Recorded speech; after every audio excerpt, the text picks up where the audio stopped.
तिब्बत में 7.1 शिद्दत का जलजला आया है, जिसके नतीजे में कई इमारतें गिर गईं, जबकि 53 अफराद हलाक और 62 जख्मी हो गए।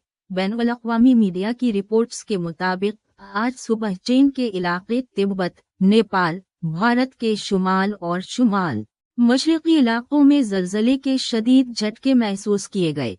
बैनुल-अक़वामी मीडिया के मुताबिक चीन के मकामी वक्त के मुताबिक जलजला सुबह 9:05 पर आया।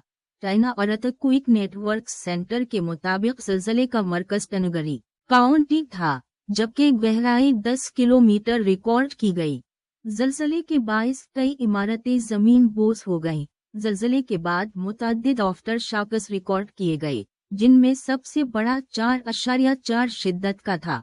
जलजले के झटके नेपाल के दारुल हुकूमत काठमांडू, भूटान और भारत में भी महसूस किए गए।